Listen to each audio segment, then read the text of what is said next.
நம்முடைய ஆண்டவராகிய இயேசு கிறிஸ்து அவருடைய பிறப்பின் காரியங்கள் பல நூற்றாண்டுகளுக்கு முன்னாலேயே முன்னறிவிக்கப்பட்ட காரியம் இல்லையா? நமக்கு ஒரு பாலகன் பிறந்தால் நமக்கு ஒரு குமாரன் கொடுக்கப்பட்டார், ஏசாயா தீர்க்கதரிசி சொன்னான். 700 வருஷங்களுக்கு முன்னாலே சொன்ன காரியம். கர்த்தர் சொன்ன மாதிரியே அவருடைய பிறப்பு இருந்தது, சொல்லப்பட்ட காரியங்கள் எல்லாம் நிறைவேறுச்சு இல்லையா? ஆனால் இயேசு கிறிஸ்து ஊழியம் செய்யும்போது தன்னை பற்றி சில காரியங்களை அவர் முன் அறிவித்தார். அவரை பற்றி மற்றவங்க சொன்னது வேற. இயேசு கிறிஸ்து தன்னை பற்றி எனக்கு இப்படி இப்படி நடக்க போகுதுன்னு சில காரியங்களை அவர் சொல்ல ஆரம்பித்தார். அதில் முக்கியமான காரியம் என்னன்னு சொன்னால், தன்னுடைய பாடு, தன்னுடைய மரணத்தை பற்றி அவர் சொன்னார். நம்ம எல்லாருக்குமே தெரியும், நம்ம யாருமே இங்கே பர்மனெண்ட்டாக இருக்க போகிறதில்ல. யாராவது பர்மனெண்ட்டாக இருக்க போகிறோமா? யாருமே பர்மனெண்ட்டாக இருக்க போகிறதில்ல. நம்ம எல்லாருக்கும் ஒரு முடிவு இருக்குது. ஆனால் என்ன தெரியாது, அந்த முடிவு எப்போன்னு தெரியாது, எப்படின்னும் தெரியாது இல்லையா? நிச்சயமாகவே நமக்கு முடிவு இருக்குன்னு தெரியும், ஆனால் அது எப்போன்னு தெரியாது, அது எப்படின்னு தெரியாது. ஆனால் கிறிஸ்து தன்னை பற்றி சொல்லும்போது தன்னுடைய முடிவு எப்போ இருக்க போகுதுன்னு சொல்கிறாரு, அது எப்படி இருக்க போகுதுன்னு சொல்கிறார். மனுஷகுமாரன் மனுஷரிடத்துல ஒப்பு கொடுக்கப்படுவார், அவங்க அவரை புறஜாதியார் இடத்துல ஒப்பு கொடுப்பாங்க, அவங்க அவரை சிலுவையில் அறைவாங்க. தன்னுடைய பாடு மரணம் எப்படி இருக்க போகுது, எப்போ இருக்க போகுதுங்கிறத இயேசு கிறிஸ்து தெளிவாக சொன்னார். மரித்த கிறிஸ்து மரித்தவராக இருக்க போகிறது இல்லைன்னு சொன்னார். ஆகிலும் 3ஆம் நாள் நான் உயிரோட எழுந்திருப்பேன்னு சொன்னார். கல்லறையில் போய் பார்க்குறாங்க, காணும். உள்ளே இருக்கிற தூதன் சொல்கிறான், அவர் இங்கே இல்லை, தாம் சொன்னபடியே உயிரோடு எழுந்தார்னு சொல்கிறார். ஸோ அவருடைய பாடு மரணத்தை மட்டும் இல்லை, அவருடைய உயிர்த்தெழுதலையும் அவர் சொன்னார். அதுவும் நிறைவேறிச்சு. அவர் உயிரோடு எழுந்துட்டு எப்படி சீஷரோடு அதுக்கு முன்னாடி தொடர்ந்து அதுக்கு முன்னாடி இருந்தார், அதே மாதிரி தொடர்ச்சியாக இனிமேல் பர்மனெண்ட்டாக இருப்பேன்னு சொல்லலை. அவர் சொல்கிறார், நான் உயிரோடு எழுந்துட்டு நான் என் பிதாவின் இடத்துக்கு போகிறேன்னு சொல்கிறார். போக போகிறேன்னு சொல்லிட்டு அதையும் அவர் நிறைவேற்றுகிறத நம்ம பார்க்குறோம். இப்போ நம்ம வாசித்த வசனம் அதுதான் சொல்லுது, நான் பிதாவின் இடத்துக்கு போகிறேன். நான் போயிட்டு நான் அங்கே பிதாவின் இடத்துல எப்படி ஆதி காலத்துலேருந்து இருந்தனோ அதே போல் நித்திய காலமாக நான் அங்கேயே இருக்க போகிறேன்னு சொல்லலை. நான் உங்களை திக்கற்றவர்களாக விடேன், திரும்ப உங்கள் இடத்துல வருவேன்னு. இப்போ அவர் போகிறேன், பரலோகத்துக்கு ஏறி பிதாவின் இடத்துக்கு போகிறேன்னு சொன்ன காரியம் நிறைவேறிச்சான்னு பார்த்தோம்னா அது நிறைவேறிச்சு. எருசலேம்ல வெளியே வந்தாங்க, ஒலிவ மலையில் பேசிக்கிட்டு இருந்தாங்க. அவங்க பார்த்துக்கிட்டு இருக்கும்போதே அவர் மேலே வானத்துக்கு எடுத்துக்கொள்ளப்பட்டாராம். மேகம் மூடிருச்சான். இவனுங்க அண்ணாந்து பார்த்துட்டு இருந்தாங்களாம். பக்கத்தில் 2 தூதர் வந்து நின்று என்ன சொன்னாங்களா, கலிலேயராகிய மனுஷரே, நீங்கள் என்ன வானத்தை அண்ணாந்து பார்த்துட்டு இருக்கீங்க? உங்களிடத்துலேருந்து எடுத்துக்கொள்ளப்பட்ட இயேசு எப்படி போனாரோ அதே மாதிரி திரும்ப வருவார்னு சொன்னாங்க. இப்போ பாருங்கள், 4 காரியம். 1 அவருடைய பாடு மரணம், 2 அவருடைய உயிர்த்தெழுதல், 3 அவருடைய பரமேறுதல், 4வது அவர் திரும்ப வருவார் என்கிறது. இப்போ எதெல்லாம் நிறைவேறியிருக்கு, எதெல்லாம் நிறைவேற வேண்டியிருக்கு? பாடு மரணம் சொன்னபடியே முடிஞ்சிருச்சு, உயிர்த்தெழுதல் சொன்னபடியே முடிஞ்சிருச்சு, பரமேறுதலும் சொன்னபடியே பரமேறிட்டாரு. ஆனால் பெண்டிங்கில் இருக்கிற ஒரே காரியம் என்னது? கிறிஸ்து திரும்ப வருவேன்னு சொன்னார். 2000 வருஷம் ஆயிடுச்சு. ஒரு நாள் 2 நாள் இல்லை, 2000 வருஷம் ஆயிடுச்சு. திரும்ப வருவேன்னு சொன்னார். வருவார் என்று சொல்லி நீங்களும் நானும் விசுவாசித்து காத்து கொண்டு இருக்கிறோம். நிச்சயமா கிறிஸ்து வரப்போகிறாருன்னு. இது அடிப்படை உபதேசமான காரியம். கிறிஸ்து மீண்டும் வரப்போகிறார் என்கிற காரியம் நம்முடைய அடிப்படை விசுவாசத்தில் உள்ள ஒரு காரியம். இதை கிறிஸ்துவே தெளிவாக சொன்னதை பார்க்கிறோம். அவர் சொன்னது 3 நிறைவேறிடுச்சு. 4வது காரியம் இதுதான், நான் உங்களை திக்கற்றவர்களாக விடேன், திரும்ப உங்களிடத்துல வருவேன் என்று சொல்லி. இப்போ அந்த வார்த்தை வருது பார்த்தீங்களா, அது எங்கே வருது? யோவான் 14வது அதிகாரத்தில் வருது. யோவான் 14வது அதிகாரம் என்ன சம்பவம்ங்கிறத நமக்கு புரிஞ்சாதான் அந்த வார்த்தையினுடைய தாக்கம் என்னன்னு நமக்கு சரியாக தெரியும். யோவான் 13, 14, 15, 16, 17 இந்த 5 அதிகாரமும் இயேசு கிறிஸ்து பிடிக்கப்பட போகிறதுக்கு சில மணி நேரத்துக்கு முன்னால கடைசியா சொன்ன வார்த்தைகள். இப்போ உங்களுக்கு எனக்கு தெரிஞ்சவங்க இப்போ ரொம்ப நெருங்கினவங்க கூட நம்ம வருஷக்கணக்காக பழகி இருந்தாலும் அவங்க சாகிறதுக்கு முன்னாடி சொன்ன சில வார்த்தைங்க நமக்கு மனசில் பதிஞ்சிடும் இல்லையா? சாகிறதுக்கு கடைசியாக சொன்ன வார்த்தை இயேசு கிறிஸ்து கடைசியாக சொன்ன வார்த்தை எது தெரியுங்களா? யோவான் 13 17 வரைக்கும் உள்ள 5 அதிகாரம் அப்படியே கண்டினியூஸாக அவர் பேசுகிறார். அப்போ சொல்லும்போது சொல்கிறாரு, நான் உங்களை திக்கற்றவர்களாம் விட மாட்டேன்ப்பா, நான் திரும்ப உங்களிடத்துல வருவேன். அவர் போயிட்டாரு. அங்கே நின்று தூதர்கள் அதான் சொன்னாங்க, இப்படி போனாரோ அதே மாதிரி திரும்ப வரப்போகிறாருன்னு சொல்லி சீஷர்கள் எழும்பி பிரசங்கம் பண்ண ஆரம்பிக்கிறாங்க. அவங்க என்னன்னு பிரசங்கம் பண்ண ஆரம்பிக்கிறாங்க? பேதுரு எழுதின நிருபம் 2 பேதுருவின் புஸ்தகம் 1வது அதிகாரம் 16வது வசனம். 2 பேதுரு 1:16. நாங்கள் தந்திரமான கட்டுக்கதைகளை பின்பற்றுகிறவர்களாக அல்ல, அவருடைய மகத்துவத்தை கண்ணார கண்டவர்களாகவே நம்முடைய கர்த்தராகிய இயேசு கிறிஸ்துவின் வல்லமையும் வருகையும் உங்களுக்கு அறிவித்தோம் என்று சொல்லி ஒரு அத்தாரிட்டியோட பேசுறத பார்க்குறோம். என்ன அத்தாரிட்டியா? நாங்கள் யாரோ சொன்னாங்க எதையோ கேட்டோம் நாங்கள் சொல்கிறோம்னு இல்லையா. நாங்கள் ஏதோ கேள்விப்பட்டதை பேசலை, நாங்கள் அதை பார்த்தோம். என்னத்தை பார்த்தோம் தெரியுமா? அவருடைய மகத்துவத்தை எங்கள் கண்ணார பார்த்தோம். இதில் மறுரூப மலையில் கிறிஸ்து மறுரூபமானப்போ 3 பேர் தான் கூட இருந்தாங்க. அதில் ஒருத்தர் பேதுரு. அவருடைய மகத்துவத்தை நாங்கள் கண்ணார பார்த்த நேரடி சாட்சிகள். நாங்கள் சொல்கிறோம் அவருடைய வருகையை உங்களுக்கு அறிவிக்கிறதா உங்கள் முன்னாடி நிற்கிறோம்னு சொல்கிறதை பார்க்கிறோம். அதற்கு பின்னால் பவுல் எழும்பி பிரசங்கம் பண்ண ஆரம்பிக்கிறான். அவன் தெசலோனிக்கேயருக்கு எழுதின நிருபம் 2வது நிருபத்தில் 2 தெசலோனிக்கேயரில் 2வது அதிகாரம் முழுமையுமே கிறிஸ்துவின் வருகையை பற்றியே ஒதுக்கி இருக்கிறத நம்ம பார்க்க முடியும். அதில் முதல் வசனம், அன்றியும் சகோதரரே நம்முடைய கர்த்தராகிய இயேசு கிறிஸ்துவின் வருகையும் நாம் அவரிடத்தில் சேர்க்கப்படுவதையும் குறித்து நாங்கள் உங்களை வேண்டிக் கொள்கிறது என்னவென்றால் என்று சொல்லி ஆரம்பித்து அந்த அதிகாரம் ஃபுல்லாக போகிறதை நம்ம பார்க்கிறோம். ஸோ இப்படி கிறிஸ்து சொன்னார், சிஷ்யர்கள் சொன்னாங்க. இதுதான் சபையினுடைய அஸ்திபாரமான விசுவாசம். நம்ம எல்லாருக்கும் தெரியும் கிறிஸ்து வரப்போகிறார். கிறிஸ்து வரப்போகும்போது என்னென்ன நடக்க போகுது, எப்படி எப்படி நடக்க போகுதுன்னு வேதத்தில் தகவல்கள் இருக்கா? ஏராளமாக இருக்கு. இந்த ஏராளமான தகவல்கள் இருக்கிறதுனால இவைகளை அறிந்து கொள்ளணும். என்ன நடக்க போகுது, எப்போ நடக்க போகுது, அது எப்படி நடக்க போகுது அப்படிங்கிறதுல ஆர்வம் குறைச்சலே கிடையாது. எல்லாருக்கும் என்ன அறிந்து கொள்ளணும்னு ஆசை? தீர்க்க தரிசனங்கள் எப்படி எப்படி என்னென்ன நிறைவேறுது பிரதர், அது எப்படி நடக்க போகுது, என்ன நடக்க போகுது, எப்போ நடக்க போகுது, இதுதான் கால்குலேஷன். இதில் தான் எல்லாருடைய இன்ட்ரெஸ்ட் இருக்கு. இயேசு கிறிஸ்துவின் வருகையின் போதில் கடைசியாக நடக்க போகிற காரியங்களாக ரொம்ப அதிகமாக சொல்லப்பட்டது வெளிப்படுத்தின விசேஷத்தில் இல்லையா? வெளிப்படுத்தின விசேஷம் பைபிள் எத்தனாவது அதிக புக்காக வச்சுருக்கிறாங்க? 66வது புக்காக வச்சுருக்கிறாங்க. எல்லாருக்கும் இன்ட்ரெஸ்ட் எந்த புக்கில் தெரியுமா? அதுக்கு முன்னாடி இருக்க 65 புக்கில் கிடையாது, கடைசியில் இருக்கிற 66வது புக்கு தான். விளக்க உரை எதுக்கு தெரியுமா வேணும்? வெளிப்படுத்தின விசேஷத்துக்கு விளக்க உரை இருக்குதா பிரதர்? அதுதான் எல்லாருடைய ஆவல்.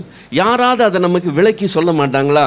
இதுனா என்ன, அதுனா என்ன, எப்படி எது, இதெல்லாம் நமக்கு டேலி பண்ணி காமிச்சாங்கன்னா நமக்கு ரொம்ப பிரயோஜனமாக இருக்குமேன்னு சொல்லி. இப்போது தானியல் எசேக்கியேல் எரேமியா இதெல்லாம் எங்களுக்கு தரவாயிடுச்சு. தரவாகாத ஒன்று என்ன இருக்குது? வெளிப்படுத்தல் தான். அதில் தான் எல்லாருடைய ஆவல் அதிகமாக இருக்குது. இந்த வருகையை பற்றின ஆவல் அதிகமாக இருக்கிறதுனால கால்குலேஷன் போடுறவங்களும் நிறைய கால்குலேஷன் போட்டுட்டு இருக்கிறாங்க. 2000 வருஷம் துவங்கும் போது 1999 டிசம்பர் முடிஞ்சு 2000 வருஷம் துவங்கும் போது பரபரப்பாக இருந்தது. விசுவாச உலகமே பரபரப்பாக இருந்தது. எதில் தெரியுமா பரபரப்பாக இருந்தது? ஐயா, ஆண்டவருக்கு ஒரு நாள் 1000 வருஷம் கணக்கு. கிறிஸ்துவுக்கு முன்னாடி 4000 போயிருச்சா, இப்போ கிறிஸ்துவுக்கு அப்புறம் 2000 போயிருச்சா, அப்போது 6000 வருஷம். அவர் 6 நாள் வேலை செய்து 7வது நாள் ஓய்ந்திருந்தார். மகனே, இப்போ 2000 வருஷம் ஸ்டார்ட் ஆக போகுது. கிறிஸ்து இப்போ 2000 வருஷத்தில் வரப்போகிறார். 24 வருஷம் ஓடி போச்சு. இப்போ 25வது வருஷத்துக்குள்ளே போகிறோம். அன்னைக்கு பரபரப்பாக பேசுனது இன்னைக்கு ஒன்றும் இல்லை. 2012 வரதுக்கு முன்னாடி 2009 2010 இன்னொரு பேச்சு எடுபட்டது. என்ன பேச்சு தெரியுமா? ஹாலிவுட்டில் 2012ன்னு சொல்லி முடிவு காலத்தை பற்றி ஒரு படம் ஒன்று எடுத்தான். அவ்வளோதான். 2012ன்றது தான் அந்த படத்தினுடைய பேரே. அதை எடுத்துக்கிட்டு பரபரப்பாக பேசிகிட்டு இருந்தாங்க கொஞ்ச நாள். 2012 தெரியுமா பிரதர்? அது ஹாலிவுட்டுக்காரன் ஒரு கதைக்கு ஒரு படம் எடுக்கிறான். அதுக்கும் வேதத்துக்கும் சம்பந்தமே கிடையாது. ஆனால் அதில் ஒரு ஈர்ப்பு இம்மிடியேட்டாக வந்துடும். இந்த மாதிரி தேவையில்லாத பரபரப்பு, தேவையில்லாத அந்த ஆர்வம் ஒரு ஆரோக்கியமான காரியமாக இருக்காது. கிறிஸ்து வரப்போறாரு நிச்சயமா பிரதர் சிஸ்டர்? 100% நிச்சயமா. பைபிளில் சொல்லப்பட்ட அவ்வளவுமே நிறைவேற போதா? ஒரு வார்த்தை கூட மிஸ் ஆகாமல் நிறைவேற போதா? என்ன தெரியாது, எப்போ நடக்க போகுது, எப்படி நடக்க போகுதுன்னு தான் தெரியாது. ஆனால் நடக்க போகிறது நிச்சயம் இல்லையா? கன்ஃபார்ம் தானே? நிச்சயம் இல்லாத ஒன்று மட்டும் சொல்லட்டுமா? இப்போ உங்கள் மத்தியில் வந்திருக்கிறேன், நம்ம எல்லாம் சந்தோஷமாக பேசிகிட்டு இருக்கிறோம். பேசி முடிச்சுட்டு நான் இங்கேருந்து கிளம்பி போகிறேன். போயிட்டு வாங்க ஐயான்னு சொல்கிறீங்க, நான் கிளம்பி போயிட்டேன். நான் எங்கள் வீட்டுக்கு போய் சேருவேன்னு நிச்சயம் கிடையாது. நம்ம எல்லாரும் நைட்டு படுக்கிறோம். என்ன நம்பிக்கையில் படுக்கிறோம்? காலையில் எந்திரிப்போங்கிற நம்பிக்கையில் படுக்கிறோம். நம்பிக்கையெல்லாம் சரிதான், ஆனால் நிச்சயம் கிடையாது. எங்கள் அப்பா சாகும்போது 49 வயசு. பார்த்துக்கங்க, 49 வயசு. ஆஃபீஸ்லேருந்து வந்தாங்க, பாத்ரூம் போனாங்க, ஹாலில் வந்து சோஃபாவில் உட்காந்துட்டு எங்கள் அம்மா மேலே சாஞ்சாங்க, உயிர் போயிடுச்சு. டிசம்பர் மாதம் 8ஆம் தேதி. அந்த கிறிஸ்மஸுக்கு ட்ரெஸ் எல்லாம் எடுத்து வச்சிருக்கிறாங்க.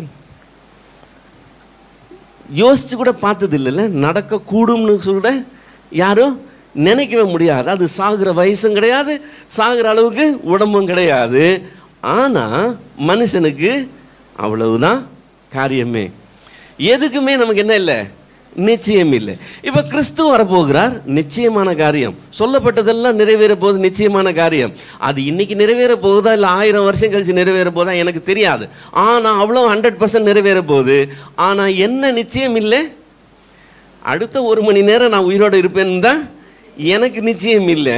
அப்போ கிறிஸ்துவின் வருகைக்கு நான் என்னவா இருக்க எதிர்பார்க்கப்படுகிறேன்? ஆயத்தமா இருக்க எதிர்பார்க்கப்படுகிறேன். அதை ஆராய்ச்சி செய்து கொண்டு உட்கார்ந்து இருக்க எதிர்பார்க்கப்படலை. தெரியுமா பிரதர், இஸ்ரேலில் இப்படி குண்டு போட்டாங்க பிரதர், அது இப்படி நடக்குது பிரதர், இந்த தீர்க்க தரிசனம் அங்கே அப்படி நிறைவேறுது பிரதர். இந்த கதையெல்லாம் கேட்டு கேட்டு புளிச்சே போச்சு. நான் சின்ன பையனாக இருக்கும்போது ஜஸ்டின் பிரபாகர் என்ற ஒரு தேவ மனுஷன் எசேக்கியேல் தீர்க்க தரிசனத்திலேருந்து 28ஆவது அதிகாரம் 30ஆவது அதிகாரம் இந்த காரியங்கள்லாம் எடுத்து அப்போ இருந்த சோவியத் ரஷ்யாவை பற்றியும் அப்போ ஏற்படுத்தப்பட்ட ஐரோப்பிய ஐக்கியத்தை பற்றியும் அவர் சம்பந்தப்படுத்தி பெரிய பெரிய பிரசங்கம் பண்ணார். அப்போல்லாம் அது நாங்கள் கேசட்டில் போட்டு திரும்ப திரும்ப போட்டு கேட்போம். அதில் ஆர்வம் அதிகம். பிரச்சனை என்ன தெரியுமா, இன்றைக்கி அந்த ரஷ்யாவும் கிடையாது, அந்த ஐரோப்பிய யூனியனும் அவர் சொன்ன மாதிரி இன்னைக்கு கிடையாது. ஆனால் இன்னைக்கும் அதே எசேக்கியேல் தீர்க்கதரிசன புஸ்தகத்திலேருந்து எடுத்து இன்னைக்கு நடக்கிற யுத்தத்தோட பேசுகிற இன்னைக்குள்ள ஊழியக்காரர்கள் எழும்பி இருக்கிறாங்க. பிரச்சனை புரியுதுங்களா? நடக்கிற சம்பவங்களை வேதத்தின் வசனங்களோட சம்பந்தப்படுத்தி அதை பார்க்கறதுல அதிக ஆர்வம் இருக்கு. ஆனால் அப்படி செஞ்ச தலைமுறை போய் இன்னொரு தலைமுறை எழும்பி அதே வசனங்களை எடுத்து வேற சம்பவங்களுக்கு பேசிக்கிட்டு இருக்கு. இதையும் கேட்டுக்கொண்டு இருக்கிறாங்க. அந்த விளையாட்டெல்லாம் வேண்டாம். எதுக்கு நம்ம ரெடியாக இருக்கணும்? நான் நிச்சயம் இல்லைங்க, நான் நிச்சயம் இல்லை. நான் நிச்சயம் இல்லைங்கிறப்போ எனக்கு நாளைய தினம் கையில் இருக்குன்ற நிச்சயம் இல்லாதப்போ நான் இன்றைய தினம் என்னவா இருக்கணும்? அந்த வருகைக்கு, அது என்னைக்கு வருதோ தெரியாது, அது நான் அந்த வருகைக்கு ஆயத்தமாக இருக்கணும். இப்போ கிறிஸ்து பாலகனாய் பிறந்தார், நமக்கு ஒரு குமாரன் கொடுக்கப்பட்டார்ன்னு சொல்லி அதை ஒரு பெரிய பண்டிகையாக கொண்டாடுகிறோம் இல்லையா? ஒரு மாசமாக அந்த பண்டிகையை பற்றி கொண்டாடிக்கிட்டு இருக்கோம். ரொம்ப சந்தோஷமான விஷயம். இப்போ அது நிறைவேறி முடிஞ்ச ஒரு தீர்க்க தரிசனம். அந்த கிறிஸ்து, பாலகனாய் வந்த கிறிஸ்துவுக்கும் அதுக்கு பின்னால அவர் உயிர் தெழுந்து மகிமை அடைஞ்ச கிறிஸ்துவுக்கும் பெருத்த வித்தியாசம் இருக்கு. இதை நம்ம கவனிக்கணும். பாலகனாய் வந்த கிறிஸ்து உலகத்தில் நடமாடி ஊழியம் செய்தப்போ அவருக்கு அன்பாய் இருந்த சீஷனா ஒருத்தன் இருந்தான். அவன் பேர் என்னது? யோவான். இயேசுவுக்கு அன்பான சீஷன்னு யோவானுக்கு யார் பேர் கொடுத்தது? யோவான் தனக்கு தானே கொடுத்துக்கிட்ட பேர் அது. யோவான் தன்னுடைய நிருபத்தில் தன்னை பற்றி சொல்றது என்னது? இயேசுவுக்கு அன்பான சீஷன்னு தன்னை பற்றி சொல்லிக்கிறது. சரி, இயேசுவுக்கு அன்பான சீஷன் எவ்வளவு அன்பா இருந்தான்னு தெரியும்னா கடைசியாக நம்ம சொன்னல யோவான் 13, 14, 15, 16, 17 கடைசியாக அவர் பேசுகிற வார்த்தைகள்னு சொல்லி அந்த பகுதியில் ஆண்டவர் சொல்கிறாரு, உங்களில் ஒருவன் என்னை காட்டி கொடுக்க போகிறான். டேய், நம்மள யாரா? பேதுரு கேட்குறான், யாருன்னு கேள்றான். யோவான் தான் பக்கத்தில் உட்காந்துருக்கான். யோவான் ஆண்டவரை பார்த்து யாருன்னு கேட்டான். எப்படி கேட்டானா? இயேசுவின் மார்பிலே சாய்ந்து கேட்டான்னு வசனம் சொல்லுது. இந்த காட்சியாக மட்டும் கண்ணு முன்னாடி கொண்டாந்து பாருங்க. நான் எவ்வளவுதான் பாஸ்டருக்கு ரொம்ப க்ளோஸாக இருந்தாலும், எங்களுக்குள்ள ஐக்கியம் 40 வருஷம் தொடர்பாக இருந்தாலும், ஒரு காரியம் கேட்கணும்னா அவர் என்னுடைய தோளில் கை போட்டு உரிமையாக கேட்கலாம், இல்லை என்னை கட்டி பிடிச்சி கூட கேட்கலாம். ஆனால் என்னுடைய மார்பில் சாய்ந்து பேச மாட்டாங்க.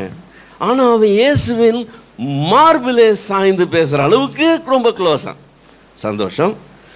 அதே இயேசு, அதே யோவான். இப்போ காட்சி மட்டும் மாறுது.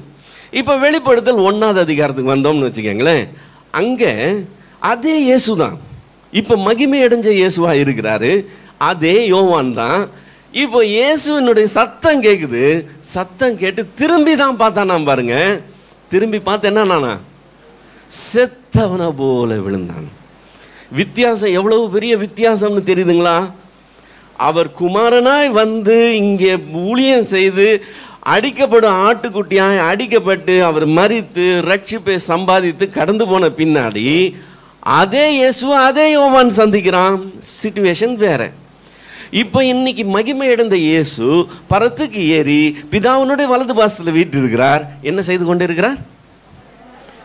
உங்களுக்காகவும் எனக்காகவும் பரிந்து பேசுகிறவராக இருக்கிறார்.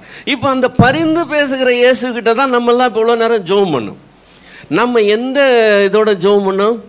ஒரு உரிமை இருக்கா நமக்கு? எங்கள் அப்பா என்ன ஆண்டவர்னு சொல்லி நம்ம உரிமையோடு அவர்கிட்ட பேசணுமா? நல்லா நமக்கு வந்து அதெல்லாம் பயமோ தயக்கமோ ஒன்றும் கிடையாது. இல்லை, அந்த உறவு நல்லா தானே இருக்குது. இப்போ இந்த 2000 வருஷமாக அவர் பரிந்து பேசிக்கிட்டு இருக்கார். இன்றைக்கும் அவர் எனக்கு பரிந்து பேசுகிற என்னுடைய ஆண்டவர் அவர் இருக்கிறான்னு தான் தைரியம். ஜெபத்தை முடிக்கும் போது என்னன்னு சொல்லி முடிக்கிறோம்? இயேசுவின் நாமத்தினால தான். அவர் மூலமாக தான் எல்லா காரியங்களும் நமக்கு வாய்க்குது. இல்லைன்னா நமக்கு ஸ்டாண்டிங்கே கிடையாது, நம்ம ஆண்டவர் முன்னாடி நிற்கவே முடியாது. ரைட். இப்போ நமக்காக இன்னைக்கு பரிந்து பேசுகிற கிறிஸ்து ஒரு நாள் பூமியை நியாயந்திருக்கிறவரா வரப்போகிறார். இப்போ இன்னைக்கு பரிந்து பேசுகிற கிறிஸ்து கிட்ட நம்ம உரிமையாக பழகிறோம் பார்த்தீங்களா? இது வேற, அன்னைக்கு நம்ம சந்திக்கும் போது உள்ள கதையே வேற. அது எப்படி வித்தியாசம்னு தெரிஞ்சுக்கணும்னு சொன்னால், ஒருத்தன் இருந்தால் நான் பார்த்துக்கங்க, அவன் எப்போ பார்த்தாலும் ஏதாவது தப்பு தண்டால மாட்டிக்குவான். அவன் பிரச்சனையில் மாட்டினோடனே போலீஸ் அவனை பிடிச்சிட்டு கோர்ட்டுக்கு கொண்டு போயிடுவாங்க. இவனுக்குன்னு ஒரு வக்கீல் வச்சுருந்தானோ, ரொம்ப திறமையான வக்கீல். அவர்கிட்ட போய் காலில் விழுந்துருவானான். விழுந்து, ஐயா இந்த மாதிரி மாட்டிக்கிட்டேன், இனிமேல் இந்த மாதிரி தப்பெல்லாம் செய்ய மாட்டேன், தயவு செய்து இந்த ஒரு தடவை என்னை காப்பாற்றி விடுங்கன்னு சொல்லி கேட்பானோ. அந்த வக்கீல் இவன் மேலே இறக்கப்பட்டு ஒவ்வொரு முறையும் இவனுக்காக வழக்காடி வழக்காடி வழக்காடி இவனை விடுதலை பண்ணி விட்டுருவாரான். இது 1-2 தடவை இல்லை, இதே பொழப்பா போச்சு. இதே செஞ்சுக்கிட்டே இருக்கிறது. அவரும் சரி போனா போதுன்னு இவனுக்காக பேசி இவனை தப்பிச்சிடுவார். ஒரு நாள் கோர்ட்டுக்குள்ளே போனால் வக்கீலாக இவனுக்கு நேற்று வரைக்கும் வாதாடினவர் இன்னைக்கு ஜட்ஜாக உட்காந்துருக்கிறத பார்த்துட்டானா. அவருக்கு ப்ரொமோஷன் ஆகி போச்சு. இவனுக்கு சந்தோஷம் தாங்கலை. இன்னைக்கு தீர்ப்பு எழுத போகிறது யாரு? எங்கள் ஆள் தான் எழுத போகிறார். நமக்கு கான்ஃபிடென்ட், இந்த கேஸ் எப்படி போய் முடிய போகுதுன்னு 100% கன்ஃபார்ம்னு ரொம்ப துணிச்சலாக நின்று ரொம்ப தைரியமாக இருந்தானா. ஆனால் அவர் என்ன பண்ணாராம், இவனுடைய மொத்த ஹிஸ்ட்ரி எடுத்துட்டு இவன் இப்படியே தப்பு பண்ணிக்கிட்டே வரான், இவனை வந்து சும்மா விடக்கூடாதுன்னு சொல்லி இருக்கிறதுல பெரிய தண்டனை என்னவோ அந்த மாதிரி அவனுக்கு ஒரு தண்டனையை கொடுத்துட்டான். இவனுக்கு அடி தாங்க முடியல, ஆடி போயிட்டான். ஐயா என்ன ஐயா, என்ன தெரியலையா, என்ன போய் இப்படி பண்ணிட்டீங்களேன்னு சொல்லி கேட்டானா. நல்லா தான் தெரியுது ஐயா, நேற்று வரைக்கும் நான் உன் வக்கீல், இன்னைக்கு நான் யாரு? உன்னுடைய நீதிபதி. இன்னைக்கு அவர் நமக்கு பரிந்து பேசும்போது அவர் நம்மளுடைய வக்கீல். நம்ம எப்படி கேட்குறோம்? அவர்கிட்ட உரிமையோடு கேட்குறோம், நம்பிக்கையோடு கேட்குறோம், விசுவாசத்தோடு போய் நிற்கிறோம். அவர் என்ன செய்கிறார்? நமக்காக செய்கிறார். தப்பு பண்ணிடுறோம், தப்பு பண்ணிட்டு என்ன செய்கிறோம்? ஆண்டவன் முன்னாடி போய் நிற்கிறோம். ஆனால் இதே தைரியத்தோட அன்னைக்கு போய் நிற்க முடியாது. இயேசு கிறிஸ்து ஊழியம் செய்யும்போது இந்த வெவ்வேறு சூழ்நிலைகளில் வெவ்வேறு கிறிஸ்துவா இருக்கிறத அவரே எக்ஸ்பிளைன் பண்றார். ரொம்ப அழகா கிளியரா சொல்றார். இப்போ பாலகனாய் வந்த கிறிஸ்துவின் இடத்துல மார்பில் சாய முடிஞ்சது. ஆனால் மகிமையடைஞ்ச கிறிஸ்துவ முன்னாடி நிமிந்து கூட பார்க்க முடியல, செத்தோன போல பொத்துன்னு விழ வேண்டியதாயிடுச்சு. இன்னைக்கு உரிமையோட பேசுகிறோம், அன்னைக்கு அதே உரிமையோட அணுக முடியாது. இதை கர்த்தர் அழகா விளக்கி சொல்றார். வாசிக்கலாம். யோவான் எழுதின சுவிசேஷம் 5வது அதிகாரம். ஒரே அதிகாரத்தில் அடுத்தடுத்து இந்த 2 காரியத்தை அவர் சொல்லுவார். யோவான் 5வது அதிகாரம் 24, 25வது வசனம். யோவான் 5, 24, 25. நானே வாசிக்கிறேன். என் வசனத்தை கேட்டு என்னை அனுப்பினவரை விசுவாசிக்கிறவனுக்கு நித்திய ஜீவன் உண்டு. இந்த வார்த்தைகளை கவனிங்க. என் வசனத்தை கேட்டு என்னை அனுப்பினவரை விசுவாசிக்கிறவனுக்கு என்ன உண்டா? நித்திய ஜீவன் உண்டு. அவன் ஆக்கினை தீர்ப்புக்கு உட்படாமல் மரணத்தை விட்டு நீங்கி ஜீவனுக்கு உட்பட்டிருக்கிறான் என்று மெய்யாகவே மெய்யாகவே உங்களுக்கு சொல்லுகிறேன். எப்படி அவனுக்கு நித்திய ஜீவன் உண்டு? அவருடைய வசனத்தை கேட்டு அவர் அனுப்பினவரை விசுவாசிச்சோம்னா நித்திய ஜீவன் உண்டா. அவனுக்கு என்ன கிடையாதா? ஆக்கினை தீர்ப்பு கிடையாது. அவன் அதுலேருந்து தப்பிச்சிருவான். ஆக்கினை தீர்ப்புக்கு உட்படாமல் மரணத்தை விட்டு நீங்கி ஜீவனுக்கு உட்பட்டிருக்கிறான். இப்போ மரித்தோர் தேவனுடைய சத்தத்தை கேட்கும் காலம் வரும். மரித்தோர் தேவனுடைய தேவகுமாரனுடைய சத்தத்தை கேட்கும் காலம் வரும்னு சொல்றார். எந்த மரித்தோர் பத்தி பேசுறாரு? அதுக்கு முன்னாடி என்ன சொன்னாரு? கேட்டா பிழைப்பான்னு சொன்னார்ல, அதுதான். மரித்தோர்னு சொல்லும்போது செத்து போய் சடலமாகி அடக்கம் பண்ணப்பட்டவங்களை பற்றி பேசலை. யாரை பற்றி பேசுகிறாரு? அக்கிரமத்திலும் பாவத்திலும் மரித்தவர்களாக இருக்கிறவங்கள, ஆத்மா மரித்த நிலைமையில் இருக்கிறாங்கல்ல, ஆவியில் மரித்த நிலைமையில் இருக்காங்க, இவங்களை பற்றி பேசுகிறார். மரித்தோர் ஜீவனுள்ள தேவகுமாரனுடைய சத்தத்தை கேட்கும் காலம் வரும். எப்போ வருமா? அது இப்பொழுதே வரும்னு சொல்றார். எந்த காலத்தில் சொல்றாரு? அது வருங்காலத்தில் சொல்றாரா, நிகழ்காலத்தில் சொல்றாரா? நிகழ்காலத்தில். அது இப்பொழுதே வரும், வந்திருக்கிறது. அதை கேட்கிறவர்கள் பிழைப்பார்கள். அதை கேட்கிறவர்கள் பிழைப்பார்கள். என்ன நிலையில் இருக்கிறாங்க? மரித்த நிலையில் இருக்கிறாங்க. கேட்டாங்கன்னா என்ன செய்வாங்க? மரித்த நிலையிலிருந்து பிழைத்து கொள்வாங்க என்று மெய்யாகவே மெய்யாகவே உங்களுக்கு சொல்லுகிறேன் என்று சொன்னார். இதே இயேசு மறுபடியும் இன்னொரு காரியத்தை சொல்றார். 27லேருந்து 29 வரைக்கும். யோவான் 5, 27லேருந்து 29 வரைக்கும். அவர் 28லேருந்து வாசிப்போம். இதை குறித்து நீங்கள் ஆச்சரியப்பட வேண்டாம். ஏனென்றால் பிரேத குழியில் உள்ள அனைவரும் அவருடைய சத்தத்தை கேட்கும் காலம் வரும். இப்போ மரித்தவங்களை பற்றி பேசுகிறார். எந்த மரித்தவங்களை பற்றி பேசுகிறார்? ஆக்சுவலாக செத்து போய் அடக்கம் பண்ணப்பட்டு பிரேத குழியில் இருக்கிறாங்க. அந்த மரித்தவன் கூட அவருடைய சத்தத்தை கேட்கும் காலம் வரும். அந்த காலம் இப்பொழுதே வருதுன்னு சொல்லலை, வரும்னு தான் சொல்றார். வரும். அப்பொழுது என்னவா? நன்மை செய்தவர்கள் ஜீவனை அடையும்படி எழுந்திருக்கிறவர்களாகவும் தீமை செய்கிறவர்கள் ஆக்கினை அடையும்படி எழுந்திருக்கிறவர்களாகவும் புறப்படுவார். இப்போ கேட்பார்கள், கேட்கிறவர்கள் பிழைப்பார்கள்னு சொல்லலை. முதல்ல சொல்லும்போது என்ன சொன்னாரு? கேட்குறவங்க பிழைப்பாங்கன்னு சொன்னார். இப்போ கேட்குறவங்க பிழைப்பாங்கன்னு சொல்ல, கேட்குறவங்க நியாய தீர்ப்பு அடைகிறவர்களா எழுந்திருப்பாங்க. அதை தான் அவர் சொல்றார். இப்போ பேசுறது அதே இயேசுவா? பேசுறது அதே இயேசு, அதே தேவகுமாரன் தான் பேசுறார். அதே சத்தம் தான். அந்த சத்தத்தை இப்போ கேட்குறவங்க பிழைத்து கொள்வாங்களாம். இப்போ கேட்க மாட்டேன்னு சொல்லி செத்து போயிட்டு இருந்தா அன்னைக்கு கேட்கும்போது அன்னைக்கு பிழைப்புக்கு வழி கிடையாது. அது நியாய தீர்ப்புக்கு உண்டான காரியம். இன்னைக்கு அதுக்கு வாய்ப்பு இருக்கு. அது இப்பொழுதே இருக்கு. இன்னைக்கு நம்ம ஏற்றுக்கொண்டோம்னா இன்னைக்கு பிழைத்து கொள்ளலாம். இன்னைக்கு நான் முடியாதுன்னு சொல்லி நான் இந்த காரணம் அந்த காரணம் 1000 காரணம் சொல்லி நான் என்னுடைய காலத்தை வீணடிச்சிட்டு கடந்து போயிட்டேன்னா அன்னைக்கு சத்தம் கேட்கும்போது என்ன காப்பாற்றுறதுக்கு யாருமே கிடையாது. அவர் அன்னைக்கு நியாயாதிபதியாக வரப்போகிறார். அவர் தன்னுடைய முதல் வருகையை பற்றியும் 2வது வருகையை பற்றியும் அதற்குண்டான வித்தியாசத்தையும் குறித்து ஒரே ஓமையில் அழகாக சொல்கிறார். ஒரே ஓமை. அவர் நிறைய ஓமை சொன்னார். அதில் இந்த ஒரு ஊமை இந்த வித்தியாசத்தை அழகாக காண்பிக்கிற ஒரு ஊமை. இது லூக்கா எழுதின சுவிசேஷம் 19வது அதிகாரத்தில் பார்க்குறோம். லூக்கா 19 11லேருந்து 27 வரைக்கும் இந்த ஊமை இருக்குது. நீங்கள் வீட்டில் போய் பொறுமையாக வாசிங்க. அந்த ஊமை என்னன்னு மட்டும் நான் சொல்கிறேன். அந்த ஊமை என்னது? பிரபுவாய் இருந்த ஒருவன் ராஜ்யத்தை பெற்றுக்கொள்ளும்படி தூர தேசத்துக்கு பிரயாணம் பண்ணுகிறான். இப்போ இவன் பிரபுவாக இருக்கிறதுனால இவன் ராஜா இல்லை. ராஜாவுக்கு கீழே நிறைய பிரபுக்கள் இருப்பாங்க. ஸோ இவன் ராஜா இல்லை. இவன் ராஜாவாக இல்லாதவன் ராஜாவாக ஆகிறதுக்காக எங்கே போகிறான்னா தூர தேசத்துக்கு போகிறான். போகிறதுக்கு முன்னாடி தன்னுடைய திரவியங்களை, தன்னுடைய சொத்தை, தன்னுடைய ஆட்கள் இருப்பாங்கல்ல, அவன் நம்பிக்கையாக இருக்கிற ஆட்கள் இருப்பாங்கல்ல, அவர் 10 பேரை கூப்பிட்டு அவன்கிட்ட ஒப்படைக்கிறான். இதெல்லாம் பார்த்துக்கங்கடா, நான் போயிட்டு வரேன்னு சொல்லி. இப்போ இவன் கிளம்பி போனதுக்கப்புறம் அந்த ஊர்லேருந்து இவனுக்கு ஆகாதவங்க 10 பேர் இருப்பாங்க பாருங்க, அவனுக்கு என்ன செய்கிறாங்க? அவங்க ஒரு குழுவை நியமித்து பின்னாடியே அனுப்புகிறாங்க. இவன் எங்கள் மேல் ராஜாவாக இருக்க எங்களுக்கு மனது இல்லைன்னு சொல்கிறதுக்குன்னே ஒரு குரூப் போகுது. அவன் போயிட்டான். வெகு நாள் ஆயிடுச்சு. வெகு நாள் கழிச்சு திரும்பி வரான். திரும்பி வரும்போது ராஜ்யத்தை பெற்றுக்கொண்ட ராஜாவாய் திரும்ப வருகிறான். ஆள் அதே ஆள் தாங்க. போகும்போது என்னவா போனான்? பிரபுவாய் போனான். அப்போ ராஜா இல்லை. இப்போ திரும்பி வரும்போது ராஜாவாய் வருகிறான். அதே ஆள் தான். இப்போ ராஜாவாய் வந்தவன் 2 காரியம் செய்கிறான். என்ன 2 காரியம் தெரியுமா?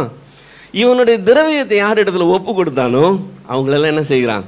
கூப்பிட்டு கணக்கு கேட்குறான். அவங்க கணக்கு ஒப்புவிக்கிறாங்க. ஒருத்தர் சொல்கிறான், ஐயா உங்களது கொண்டு நான் 10 ராத்தல் சம்பாதிச்சேயான்னு சொல்கிறான். வெரி குட், உத்தமமான ஊழியக்காரையா நீ வா, நீ 10 பட்டணங்கள் மேலே உனக்கு அதிகாரம் கொடுக்குறேன்னா உனக்கு போஸ்டிங் கொடுக்குறேன். அடுத்தவன் வந்து ஐயா 5 ராத்தல் சம்பாதிச்சேயான்னு சொல்கிறான். நீ வா, நீ உத்தம, நீ வெரி குட், நீ நல்லா பண்ண, 5 பட்டணத்தின் மேலே நீ அதிகாரி யாருன்னு சொல். சிலருடைய கணக்கு டேலி ஆகலை. எல்லாரும் இப்படி உண்மையாக இருக்க மாட்டாங்கல்ல, 1 2 முன்ன பின்ன வரும் இல்லை. அதில் ஒருத்தன் வந்து சொல்கிறான் கணக்கு சரியாக இல்லை. அப்போ அவனை பார்த்து அவனுக்கு அவன் தண்டனை கொடுக்குறான். அவன்கிட்ட இருக்கிறதையும் பிடுங்கிட்டு அவனுக்கு தண்டனை கொடுக்குறான். இதை முடிச்சுட்டு அவன் அடுத்து செய்த காரியம் என்ன தெரியுமா? தங்கள் மேல் ராஜாவாய் இருக்க மனதில்லாத என்னுடைய சத்துருக்களை கொண்டாந்து எனக்கு முன்னாடி வெட்டி போடுங்கள்னு சொல்லுகிறான். இது நியாய தீர்ப்பு. இப்போ கிறிஸ்து முதல்ல வந்தப்போ அவர் ராஜாவாய் வரல. பிலாத்து அவரை பார்த்து நீ ராஜாவான்னு கேட்குறான். நான் ராஜா தான் சொன்னவர் என்ன சொல்கிறார்? என் ராஜ்யம் இவ்வுலகத்துக்கு உரியது அல்லன்னு சொல்கிறார். ஸோ அவர் வரும்போது ராஜாவாக வரல. ஆனால் இப்போ போயிட்டு திரும்ப வரும்போது என்ன வர போகிறார்? ராஜாவாய் வரப்போகிறார். வரும்போது என்ன செய்ய போகிறார்? அது 2வது. முதல்ல என்ன செய்ய போகிறார்? கணக்கு கேட்க போகிறார். அவன் தன்னை குறித்து தேவனுக்கு என்ன செய்யணுமா? கணக்கு ஒப்புவிக்கணும். உங்களுக்காக பாஸ்டர் பேச மாட்டார். பாஸ்டர் யாருக்காக பேசுவார்? தன்னை கணக்கு அவர் கொடுப்பார். உங்கள் கணக்கு யார் கொடுக்க போகிறான்? நீங்கள் தான் கொடுக்கணும். பெண்களாக உட்காந்துருக்கிறீங்க, ஆண்கள்லாம் எங்கே போனாங்க? உங்கள் மேலே ஒரு நம்பிக்கை. என் ஒய்ஃப் ஜோம் பண்ணுறாளா, என் ஒய்ஃப் ரொம்ப ஸ்பிரிச்சுவலாக இருக்கிறாளா, அவளை கொண்டு போய் நான் சர்ச்சில் விட்டு நான் போயிட்டேன்னா, திரும்ப சர்ச்சு முடியும் போது நான் வந்து பிக்கப் பண்ணிட்டு போயிட்டேன்னா, இப்போ அந்த பரிசுத்தத்திலே நான் என்ன செய்வேன்? நாங்கள்லாம் குளிர் காஞ்சிருவோம். இது நடக்கவே நடக்காது. நீங்கள் யாருக்கு கணக்கு கொடுப்பீங்க? நீங்கள் உங்களுக்கு கொடுப்பீங்க, அவர் அவருக்கு கொடுப்பார். அதுதான் ஃபஸ்ட்டு நடக்கும். கணக்கு கொடுத்ததுக்கப்புறம் அடுத்தது என்ன நடக்கும்? நியாய தீர்ப்பு நடக்கும். இது கர்த்தர் தெளிவாக நமக்கு சொல்லியிருக்கிறார். இப்போ இந்த நாள் ஒரு நாள் வரப்போகுது. அது நிச்சயம். எனக்கு நிச்சயம் கிடையாது. எனக்கு ஒருவேளை இன்றைக்கி தான் லாஸ்ட் டேயாக இருக்கலாம். என்ன, நிறைய பேரை பற்றி கேள்விப்பட்டிருக்கேன், நல்லா இருந்தாருப்பா, நினைக்கவே இல்லை இப்படி ஆகிப்போச்சு. இல்லை, எவ்வளோ பேர் எத்தனை இதில் கேள்விப்படுறோம். நம்மளுக்கு என்ன நடக்கும்னு நமக்கு தெரியாது. அப்படி இருக்கும்போது அந்த நாள் என்னைக்கு வரப்போகுதோ இன்னைக்கு நான் என்னவா இருக்கணும்? அந்த நாளுக்கு ஆயத்தமாக இருக்கணும். ஆயத்தப்படுகிறது இல்லை. ஆயத்தப்படுகிறது வேற, ஆயத்தமாக இருக்கிறது வேற. ஆயத்தப்படுகிறதுன்னு என்ன தெரியுமா? அடுத்த மாதம் 18ஆம் தேதி உங்கள் வீட்டில் கல்யாணம். என்னைக்கு? அடுத்த மாதம் 18ஆம் தேதி கல்யாணம். இப்போ கல்யாணத்துக்கு நீங்கள் என்ன செய்வீங்க? ஆயத்தம் ஆவீங்க. அப்படின்னா என்ன அர்த்தம்? 18ஆம் தேதி கல்யாணம், இன்றைக்கே ட்ரெஸ் பண்ணிட்டு உட்காந்துக்க மாட்டீங்க. அது 18ஆம் தேதி போட்டுக்கலாம். இப்போ என்ன செய்வீங்க? அதுக்கு உண்டான ஆயத்தங்களில் ஈடுபடுவீங்க. நாலு கிட்ட வர இன்னும் கொஞ்சம் வேகமான செயல்பாடுகள் இருக்கும். இது ஆயத்தம் ஆகிறது. ஆயத்தமாக இருக்கிறதுன்னு என்ன தெரியுமா? ஆயத்தமாக இருக்கிறது. ஹோட்டலில் வெளியில் மீல்ஸ் ரெடின்னு போர்டு வச்சுட்டான்னா என்ன அர்த்தம்? நீங்கள் போய் உட்காந்து ஆர்டர் பண்ணலாம்னு அர்த்தம் இல்லையா? அதுக்கு பேர் தான் ஆயத்தமாய் இருக்கிறது. மீல்ஸ் ரெடி ஆகிக்கிட்டு இருக்குன்னா என்ன அர்த்தம்? இப்போ தான் அரிசி உலையில் போட்டுக்கிறோம், நீங்கள் போய் ஒரு அரை மணி நேரம் கழித்து வாங்க, சாப்பாடு ரெடியாக இருக்கும்னு சொல்கிறாங்க இல்லையா? இப்போ நம்ம ஆயத்தம் ஆகிறதுங்கிறது வேற, ஆயத்தமாய் இருக்கிறதுங்கிறது வேற. இன்னைக்கு சுத்திகரிப்பின் நாள் என்கிற ஒரு கூட்டமாய் வைத்து நம்மை நாமே சுத்திகரிக்கிறதுக்கு நம்ம முயற்சி செய்கிறோம். நல்ல காரியம் தான். ஏன் இதை பண்ணுறோம்? 1ஆம் தேதி கிட்ட வருது, அதனால் பண்ணுறோம். அப்படியா? சரி, 1ஆம் தேதி தூரமாக இருக்குது, இன்னும் 6 மாதம் இருக்குது. அப்போ நம்ம சுத்திகரிக்க வேண்டிய அவசியம் இல்லைல்ல, அது அப்புறமா பார்த்துக்கலாம். இப்போ என்ன அவசரம்? அதுக்கு பேர் என்னது? ஆயத்தப்படுகிறது. அது வரைக்கும் எனக்கு டைம் இருக்குமான்னு எனக்கு தெரியாதுன்னு எனக்கு தெரிஞ்சிருந்ததுன்னா நான் என்னவா இருப்பேன்? ஆயத்தமாக இருப்பேன். நாம் ஆயத்தப்படுகிறதற்காக வேதம் சொல்லவே இல்லைங்க, ஆயத்தமாக இருக்க தான் நமக்கு சொல்லுது. இன்னைக்கு தான் உங்களுக்கு லாஸ்ட் டேட்னா நீங்கள் ஆயத்தமானு கேட்டால் அப்படியே திகைச்சு போய் ஐயோன்னு சொல்லி உட்கார்ந்துருக்க கூடாது. இதோ சீக்கிரமாய் வருகிறேன்னு கர்த்தர் சொன்னப்போ யோவான் சொன்ன பதில் என்ன தெரியுமா? ஆமேன், கர்த்தராகிய இயேசுவே வாரும், வாங்க ஆண்டவரே.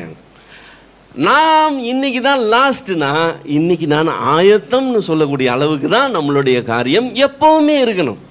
கம்யூனியன் எடுக்கிறதுக்கே இன்னைக்கு நான் ரெடி இல்லை பிரதர், நான் அடுத்த மாதம் பார்த்துக்கிறேன்னு சொன்னேன்னா அடுத்த மாதம் வரைக்கும் நீ இருப்பேன்னு என்ன கேரண்டி? என்ன தைரியத்தில் நம்ம வெளியில் போகிறோம்?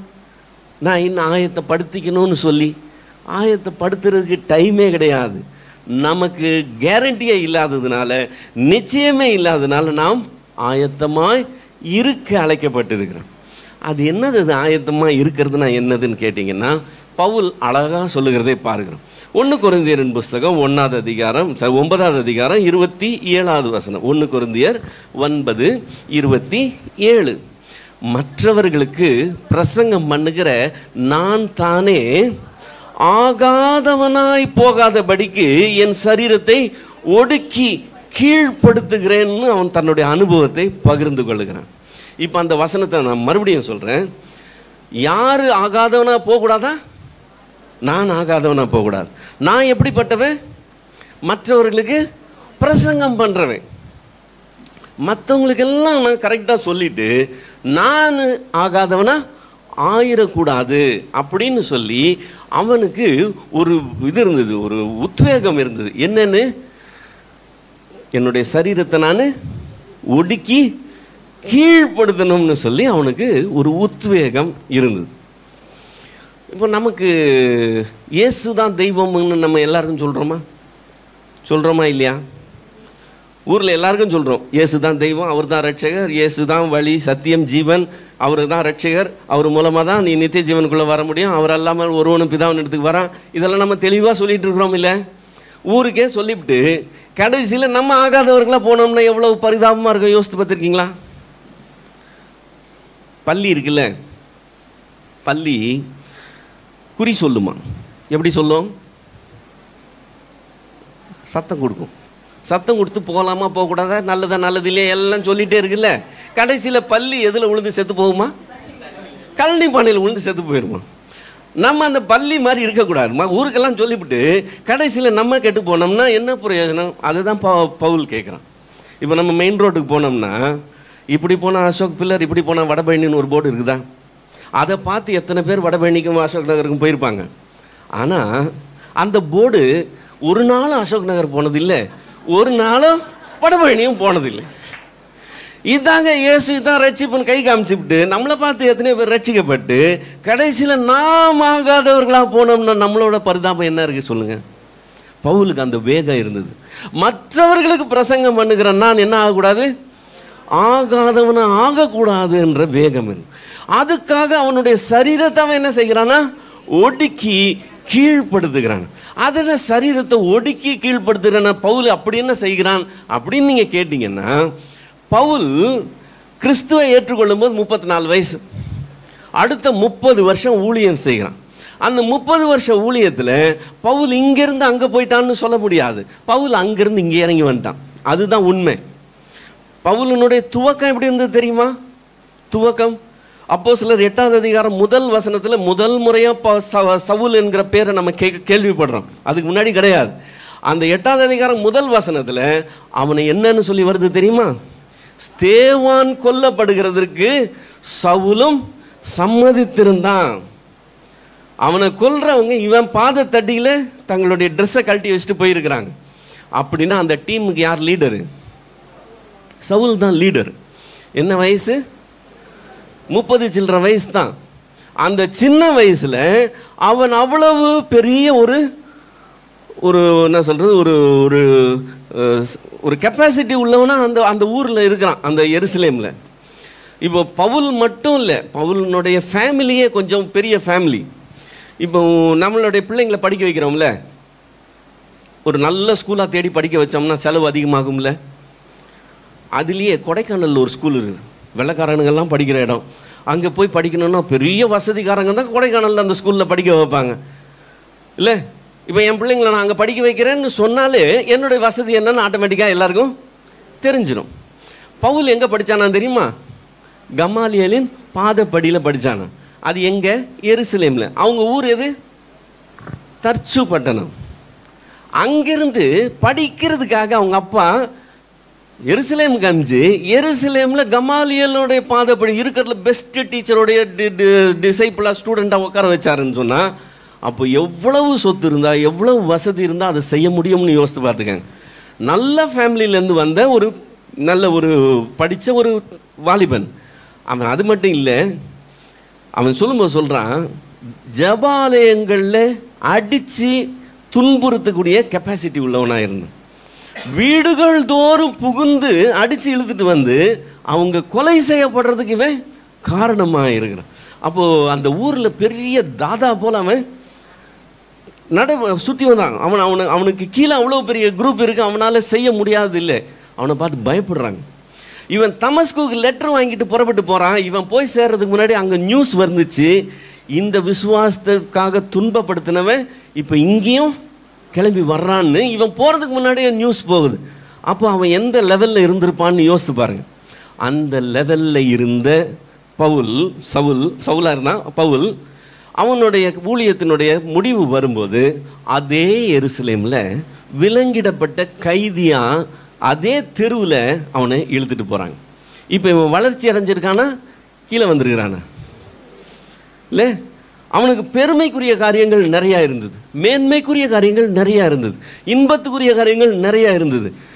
ஊரே அவனை பார்த்து பொறாமப்படக்கூடிய அளவுக்கு எல்லா காரியங்களும் இருந்தது.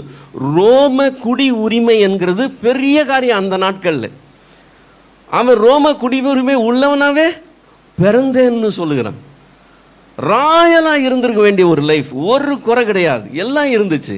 ஆனால் பவுல் சொல்கிறான், எனக்கு லாபமாக இருந்தவைகள் எவ்வளவுகளோ அவைகளை கிறிஸ்துவை அறிகிற அறிவின் மேன்மைக்காக நஷ்டமும் குப்பையுமாக கருதுகிறேன்னு சொல்லுகிறான்.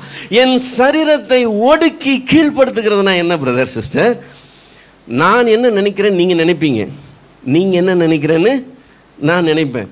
உங்கள் பார்வையில் மரியாதையை சம்பாதிக்கணுங்கிறது என்னுடைய காரியமாக இருக்கும், என் பார்வையில் மரியாதையை சம்பாதிக்கிறது உங்கள் காரியமாக இருக்கும். ஸோ ஊர் என்ன நினைக்குது, மற்றவங்க என்ன நினைக்கிறாங்கன்றதை வச்சு தான் நம்ம நடந்துக்கிறோம் இல்லையா? அப்போ என்ன செய்தேன்னா எனக்கு மேன்மை கிடைக்கும், என்ன செய்தேன்னா பெருமை கிடைக்கும், என்ன செய்தேன்னா வரவேற்பு கிடைக்கும், அங்கீகாரம் கிடைக்கும். இதுக்காக தான் நம்ம ஒரு வாழ்க்கை வாழ்கிறோம் இல்லை?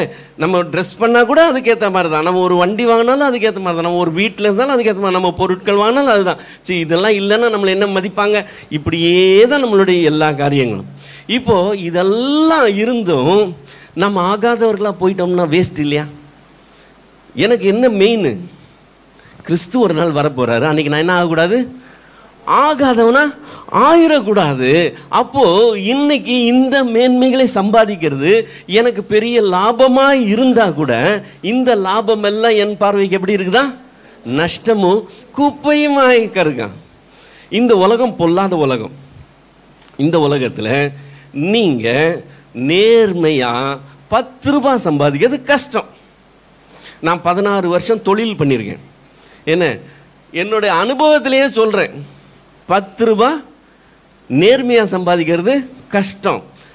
நியாயமான ரேட் வச்சு நியாயமான வியாபாரம் பண்ணேன்னு சொன்னா அவங்கிட்ட இருந்து அந்த 10 ரூபாயை சம்பாதிக்கிறதுக்குள்ள என்னவோ நான் அவனை பிக் பாக்கெட் அடிக்கிற மாதிரியும் அவன் சொத்தெல்லாம் நான் ஏமாற்றி வாங்குற மாதிரியும் புலம்பிக்கிட்டே கொடுத்துட்டு போவான் நியாயமாக சம்பாதிக்கிறதுக்கு. ஆனால் பொய் சொல்ல அஞ்சாம, பொய் சொல்கிறதுல திறமை வேணும், முகம் கோணக்கூடாது, அப்படி ஸ்மூத்தாக அடிக்கணும். பொய் அழகாக விட்டேன்னு வச்சுக்கங்களேன், சந்தோஷமாக 100 ரூபாய் கொடுத்துட்டு போவான். நான் உண்மையை சொன்னேன்னா 10 ரூபாய் கொடுக்கறதுக்கு அவ்வளவு பெரிய ட்ராமா நடக்கும். ஆனால் நான் போய் சொன்னேன்னா என் அனுபவத்தில் சொல்கிறேன், அதுதான் உலகம். ஆடு யாரை தான் நம்புமா? கசாப் கடைக்காரனை தான் நம்புமா. அதுதான் உலகம். இந்த உலகத்தில் பிழைக்கணும்னா என்ன செய்யணும்? அந்த உலகத்துக்கு ஏற்ற மாதிரி ஜீவிச்சா பிழைச்சி கொள்ளலாம். நான் நேராக தான் நிற்பேன் பிரதர், நான் இப்படியெல்லாம் விட்டு கொடுக்க மாட்டேன் பிரதர். நான் நமக்கு இந்த உலகத்தில் என்னது நஷ்டம். இந்த உலகத்தில் லாபமாக இருக்கிறவைகள் அன்னைக்கு எனக்கு என்ன ஆகாதவனா போக பண்ணும்னா எனக்கு அது தேவையில்லை. என்னோட ஒரு நாங்கள்லாம் ஒரு கம்பெனியில் வேலை செஞ்சோம். வியாபாரத்துக்கு வரது முன்னாடி ஒரு கம்பெனியில் வேலை செஞ்சோம். அது ஒரு சென்ட்ரல் கவர்மெண்ட் கம்பெனி. அதில் எங்களுக்கு நாங்கள் வெளியே போயிட்டு வந்தோம்னா பைக்கில் தான் போயிட்டு வந்திருப்போம். ஆனால் ஆட்டோவில் போயிட்டு வந்தோம்னு எழுதி கொடுக்கலாம். எழுதி கொடுத்து எவ்வளவு நாங்கள் ரேட்டு போடுறோமோ அதை கொடுப்பாங்க, அப்படியே கொடுத்துருவாங்க, கேஷாக கொடுத்துருவாங்க. இது எல்லாரும் செய்வாங்க. நான் செய்ய மாட்டேன். அப்போ நான் ரட்சிக்கப்பட்டதுன்னா அப்போ நான் செய்ய மாட்டேன். நானும் இன்னொரு சகோதரனும் வெளியே போயிட்டு வந்தோம். போயிட்டு வந்தப்போ அவன் உள்ள ஆஃபீஸ்குள்ளே நுழைஞ்ச உடனே லெட்டரில் எழுதி கொடுத்துட்டான், 300 ரூபான்னு எழுதி கொடுத்துட்டான். நான் சொல்கிறது 90களில், அப்படின்னா 30 வருஷத்துக்கு முன்னாடி 300 ரூபா பெரிய காசு. 300 ரூபான்னு எழுதி கொடுத்துட்டான். ஸ்டாஃப் இவனுக்கு 300 ரூபா அப்ரூவலுக்காக எடுத்து வச்சிட்டாங்க லெட்டரை. நாங்கள் 2 பேர் ஹோட்டலுக்கு சாப்பிட போயிட்டோம். சாப்பிட்டுக்கிட்டு இருக்கும்போது அவன்கிட்ட கேட்டேன், ஆட்டோ ஃபேர் எழுதி கொடுத்தியான்னு கேட்டேன். ஆமான்னு சொன்னான். எவ்வளவுன்னு கேட்டேன். 300 ரூபா எழுதி கொடுத்தேன். 300 ரூபா உனக்கு செலவழிக்க எவ்வளோ நேரம் ஆகும்னு கேட்டேன். அவன் என்ன ஒரு பார்வை பார்த்தான். டேய், 3000 ரூபா கொடுத்தானா கூட இமீடியட்டாக அதுக்கு செலவு ரெடியாக காத்துக்கிட்டு இருக்கு, நீ 300 ரூபா பற்றி கணக்கு கேட்டுக்கிட்டு இருக்க, என்ன விஷயம்னு கேட்டான். அப்போ நான் சொன்னேன், நீ இந்த 300 ரூபா வாங்குற, அது கடலில் கரைச்ச இது மாதிரி பெருங்காயம் மாதிரி டப்புன்னு இல்லாமல் போயிடும், மறந்துடுவேன். இந்த 300 ரூபாய் நீ மறந்துடுவேன். ஆனால் ஆண்டவர் இந்த டேட்டில் நீ போய் சொல்லி 300 ரூபா சம்பாதிச்சான்னு கணக்கில் எழுதி வச்சிருவார். ஒரு நாள் நீ அவரை சந்திக்கும் போது, அவர் கணக்கை எடுக்கும்போது, நீ 300 ரூபா சம்பாதிச்சதை அவர் ஓப்பன் பண்ணி உன்னை கேட்பார். அப்போ நீ என்ன சொல்லுவேன்னு கேட்டேன். சாப்பிட்டுக்கிட்டே இருந்தவன் சாப்பிட்றது அப்படியே நிறுத்திட்டு என்ன அப்படியே பார்த்தான் கொஞ்ச நேரம். அப்புறம் ஒன்றுமே நானும் பேசலை அவனும் பேசலை, சாப்பிட்டு முடிச்சிட்டோம். சாப்பிட்டு முடிச்சுட்டு நேராக ஆஃபீஸ்க்கு வந்தோம். அந்த ஸ்டாஃப்கிட்ட நேராக போனேன். அவங்க பேர் புவனேஸ்வரி, நாங்கள் புவனான்னு கூப்பிடுவோம். நேராக போனான். பூனா, அந்த லெட்டர் கொஞ்சம் கொடுங்கன்னு கேட்டான். எங்கள் மேனேஜர் பக்கத்தில் நின்றுருந்தார். அவர் நினச்சிக்கிட்டாரு பையனுக்கு 300 ரூபா பத்தலை போல, 300 ரூபாய் 500 ரூபான்னு எழுத போகிறான் போல அதுன்னு நினச்சிக்கிட்டு, கொடுமா அந்த லெட்டர்னாரு. அந்தம்மா லெட்டர் எடுத்து கொடுத்தாங்க. பரபரன்னு கிழிச்சி குப்பையில் போட்டான். மேனேஜர் பதறினார். என்னப்பான்னு கேட்டார். இல்லை சார், எனக்கு அந்த காசு வேண்டாம் சார் சொல்லிட்டேன். நான் ஆகாதவனா போயிடுவேன்னு சொன்னால் எனக்கு லாபமாக இருக்கிறது ஆக்சுவலாக என்னது, எனக்கு நஷ்டம்னு கண்ணுக்கு தெரியணும். அதை தான் பவுல் சொல்லுகிறான், எனக்கு லாபமாக இருந்தவைகளே நஷ்டமும் குப்பையுமாக கருதுகிறேன். எனக்கு என்ன வேணும்? அவர் என்ன பார்க்கும்போது நல்லது உத்தமமும் உண்மையுமான ஊழியக்காரனேன்னு சொல்லணும். வேற எதுவும் எனக்கு தேவையில்லை. இப்போ எனக்கு உலகத்தில் அங்கீகாரம் தேவையில்லை. உலகத்தில் இப்போ பவுல் கூடவே படித்தவன் பவுலை கைதியாக கொண்டு போகும்போது அதே ரோட்டில் நின்று அவனை பார்த்து வெல்டன்னு கை கொடுத்துருப்பான், பாராட்டி இருப்பானா? அவன் ஃப்ரெண்டுன்னு சொல்கிறதுக்கே வெக்கப்பட்டுக்கிட்டு ஓடி போயிருப்பான் இல்லையா? பவுல் பெரிய எம்எல்ஏ எம்பி ஆகிருந்தா எல்லாரும் வந்து ஓட்டிக்குவாங்க. ஆனால் கைதியாக நின்னா யார் வருவான்? யாரும் வரமாட்டாங்க, எல்லாம் ஓடி போயிடுவாங்க. உலகம் அங்கீகரிக்காது. ஆனால் கிறிஸ்துவின் முன்னாடி அவனுடைய காரியம் பெரிய காரியம். இதுக்கு பேர் தான் என்ன தெரியுங்களா? சரீரத்தை ஒடுக்கி கீழ்ப்படுத்துகிறது. எதுக்காக? நான் என்ன ஆயிடக்கூடாது? ஆகாதவனா மாத்திரம் ஆயிடக்கூடாது. பவுல் தன்னுடைய கடைசி நிருபத்தை எழுதும்போது சிறைச்சாலையிலேருந்து எழுதினான். 2 முறை அவன் சிறைச்சாலைக்கு போனான் பார்த்துக்கங்க. முதல் முறை சிறைச்சாலையில் இருந்தப்போ அதை தான் நம்ம அப்போஸ்தலர் 28வது அதிகாரத்தில் கடைசியாக பார்க்குறது. என்னென்னு பார்க்குறோம்? அவனை வீட்டு காவல் அறையில் வைத்திருந்தாங்க. பவுல் தன்னிடத்தில் வர்றவங்களை ஏற்றுக்கொண்டு அவங்களுக்கு உபதேசம் பண்ணினான்னு சொல்லி அந்த அதிகாரம் முடியும். அது முதல் சிறையிருப்பு. அப்போ சிறையிருப்பில் இருந்தப்போ 4 நிருபம் எழுதினான். கலாத்தியர், கொலோசே, இந்த 4 நிருபங்களை அதுலேருந்து எழுதணும். இந்த 4 நிருபங்களை நீங்கள் வாசித்து பார்த்தீங்கன்னா தனக்கு விடுதலை கிடைக்க போகுது, தான் வெளியே வரப்போகிறோங்கிற நம்பிக்கையோடு எழுதுனதை நீங்கள் பார்க்க முடியும். எபேசியருக்கு எழுதும்போது நான் திரும்ப உங்களை காண்பேன் அப்படின்னு சொல்லி எழுதுவோம். பிலேமோனுக்கு எழுதும்போது நான் வெளியே வரும்போது நான் தங்குகிறதுக்கு எனக்கு ஒரு அறையை ஒன்று ஆயத்தம் பண்ணி வையும், நான் வரும்போது எனக்கு அது தேவைப்படும்னு சொல்லி சொல்கிறத பார்க்கலாம். ஸோ அந்த நம்பிக்கை இருந்துச்சு. இந்த சிறையிருப்புலேருந்து அவன் சொன்ன மாதிரி வெளியே வந்துட்டான். வெளியே வந்த அப்புறம் 2வது முறை சிறை பிடிக்கிறாங்க. இப்போ கதையே வேறு. முதல் தடவை வீட்டு சிறையில் காவலரை வச்சுருந்தாங்க. இப்போ 2வது தடவை அந்த மாதிரி லக்ஸுரியெலாம் கிடையாது. இவரை கொண்டு போய் உள்ளே அடைச்சிட்டாங்க. இப்போது விடுதலை ஆவோம்ங்கிற நம்பிக்கையே கிடையாது, செத்து தான் போவோம்னு தெரிஞ்சே போச்சு. பவுல் பேதுருவை கொலை பண்ணிட்டாங்க, அடுத்து இவனை கொலை செய்ய போகிறாங்க. அந்த சிச்சுவேஷனில் அவன் எழுதின ஒரே நிருபம் 2 தீமோத்தேயு. நீங்கள் என்ன செய்யுங்க, வீட்டுக்கு போயிட்டு அந்த 2 தீமோத்தேயு 4 அதிகாரம் தான் இருக்குது. அந்த 4 அதிகாரத்தை பொறுமையாக வாசிங்க. எப்படி வாசிக்கணும் தெரியுமா? நீங்கள் தான் பவுல் நினச்சிக்கங்க. நீங்கள் அந்த வார்த்தை சொல்கிறதா நினச்சிக்கிட்டு வாசிங்க. அப்போ தான் பவுல் என்ன சொல்லுகிறான்றது உங்களுக்கு விளங்கும். பவுல் அந்த நிருபத்தில், தீமோத்தேயுக்கு எழுதின 2வது நிருபத்தில் அவனுடைய காரியங்களை சொல்லும்போது கண்ணில் கண்ணீர் வந்துடும். அதுதான் அவனுடைய கடைசி நிலவரம். எங்கே ஆரம்பித்தவன் அங்கே வந்து முடிக்கிறான். அவன் சொல்லும்போது சொல்கிறான், எல்லாரும் என்னை விட்டு போயிட்டாங்க, யாருமே இல்லை. கொரிந்து பட்டணத்தில் எரஸ்துன்னு ஒருத்தர் இருந்தான். அவன் பட்டணத்தினுடைய விசாரணைக்காரனாக இருந்தான், பெரிய போஸ்டிங்கில் இருந்தவன். அவன் பவுலினால் ரட்சிக்கப்பட்டு பவுலோடு இருந்தவன். ஆனால் தீமோத்தேயுக்கு எழுதும்போது 2 தீமோத்தேயுல சொல்கிறான், எரஸ்து கூட என்னை விட்டு போயிட்டான். உத்தம குமாரனாகிய தீத்துன்னு சொல்லியிருந்தான் பார்த்தீங்களா? அந்த உத்தம குமாரனாகிய தீத்து கூட என்ன ஆச்சு? என்னை விட்டு போயிட்டான். என்னை விசாரிக்கிறதுக்கு ஆளே கிடையாது, நான் தனியாக இருக்கிறேன்னு சொல்லி தன்னுடைய பரிதாப நிலையை அவன் பகிர்ந்து கொள்ளுகிறத நம்ம பார்க்க முடியும். அந்த பரிதாப நிலை எல்லாத்தையும் இழந்த ஒரு நஷ்டம் அடைஞ்ச நிலைமைன்னு அவன் சொல்லலை. அவன் என்னன்னு சொல்லி முடிக்கிறான் தெரியுமா? 4வது அதிகாரம் 6லேருந்து 8 வரைக்கும். 2 தீமோத்தேயு 4 6லேருந்து 8 வரைக்கும். ஏனென்றால் நான் இப்பொழுதே பானபலியாக வார்க்கப்பட்டு போகிறேன். கன்ஃபார்ம், நான் இதோட சாக போகிறேன். என் தேகத்தை விட்டு பிரியும் காலம் வந்தது. இப்போ அதை பற்றி அவன் சொல்லும்போது சொல்கிறான், நான் சாக போகிறேன், நின்று திரும்பி பார்க்குறேன். திரும்பி பார்த்து ஏன் தான் இப்படிலாம் நான் சூஸ் பண்ணணும்னு சொல்லலை. நான் நல்ல போராட்டத்தை போராடினேன், என் ஓட்டத்தை முடித்தேன், விசுவாசத்தை காத்து கொண்டேன். அதனால எனக்கு என்ன கிடைக்க போகுது? நீதியின் கிரீடம் எனக்காக வைக்கப்பட்டிருக்கிறது. அது எப்போ கிடைக்க போகுது? எப்போ கிடைக்க போகுது? அதை தொடர்ந்து வாசிப்போம். இது முதல் நீதியின் கிரீடம் எனக்காக வைக்கப்பட்டிருக்கிறது, நீதி உள்ள நியாயாதிபதியாக கர்த்தர் அந்நாளிலே எனக்கு தந்தருளுவார். நீங்களும் நானும் நிச்சயம் இல்லை. யார் முன்னாடி போகிறோம் யார் பின்னாடி போகிறோம் ஒன்றும் தெரியாது. நம்ம நினச்சிக்கிற வயசானவங்களாம் முன்னாடி போகிறாங்கன்னு, அப்படியெல்லாம் இல்லை. வயசு குறைஞ்சவங்க, எங்கள் அப்பாலாம் 49 வயசுன்னு சொன்ன பாருங்க, வயசு குறைஞ்சவங்க கூட டப்பு டப்புன்னு முன்னாடி போகிறத நம்ம பார்க்குறோம். ஆச்சரியமாக இருக்குது. அதுதான் உலகம், அதுதான் வாழ்க்கை. ஆனால் நிச்சயம் இல்லாத இந்த லைஃப்பில் நிச்சயமாய் ஒரு நாள் நீதி உள்ள நியாயாதிபதி அவர் வரப்போறாரு. பார்த்தீங்களா? அன்னைக்கு எனக்கு என்ன கிடைக்கணும்? ஜீவ கிரீடம் கிடைக்கணும். இன்னைக்கு இந்த ஆதாயத்துக்காக நீங்களும் நானும் ஓடக்கூடாது. உலகத்தில் சம்பாதிக்கணும், உலகத்தில் சொத்து சேர்க்கணும், உலகத்தில் பெரிய ஆளாக இருக்கணும், ஊரில் எல்லாரும் என்ன மதிக்கணும், இதுக்காக ஒரு வாழ்க்கை இல்லை. யார் மதிக்கணும்? அவர் மதிக்கணும். என்னன்னு சொல்லணும்? நல்லது, உத்தமமும் உண்மையுமான ஊழியக்காரனேன்னு அவர் சொல்லணும். அதுக்காக தான் இன்னைக்கு வாழணும். நம் சரீரத்தை என்ன செய்யணுமா? ஒடுக்கி கீழ்படுத்தணும். பொய் பேசினா லாபம், ஆனால் அது எனக்கு நஷ்டம். அதனால் நான் என்ன செய்ய மாட்டேன்? பொய் பேச மாட்டேன்.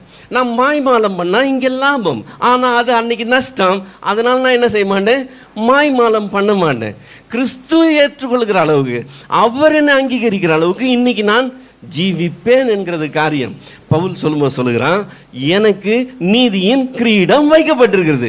நீதியுள்ள நியாயாதிபதியாக அவர் வரும்போது அந்நாளிலே எனக்கு தந்தருள்வார். அதே மூச்சில் சொல்லுகிறான், எனக்கு மாத்திரம் அல்ல, அவர் பிரசன்னமாகுதலை விரும்புகிற யாவருக்கும் தந்தருவார். ஹல்லேலூயா. அவர் பிரசன்னமாகுதலை நாம் விரும்புகிறவர்களாக இருக்கணும். அது என்னைக்குன்னு தெரியாது, அது நிச்சயம். எனக்கு தான் நிச்சயம் கிடையாது, ஆனால் ஒரு நாள் அது நடக்கும். அது நடக்கும்போது எனக்கு என்ன கிடைக்கும்? நீதியின் கிரீடம் கிடைக்கும். அதுக்காக தான் நான் ஜீவிக்கிறேன். இப்போ நம்ம ஆயத்தமாகணுமா, ஆயத்தமாக இருக்கணுமா? ஆயத்தமாக இருக்கணும். நீங்கள் ஆயத்தமானு கேட்டால் எந்த நிமிஷம் என்ன சொல்லணும்? ஆமென் கர்த்தராகிய இயேசுவே வாரும்னு சொல்லுகிறவர்களாக இருக்கணும். அவர் வரும் நாளிலே என்னை கரம் அசைத்து அன்பாய் கூப்பிட்டு சேர்த்து கொள்வார். அவர் வரும் நாளிலே என்னை கரம் அசைத்து அன்பாய் கூப்பிட்டு சேர்த்து கொள்வார்.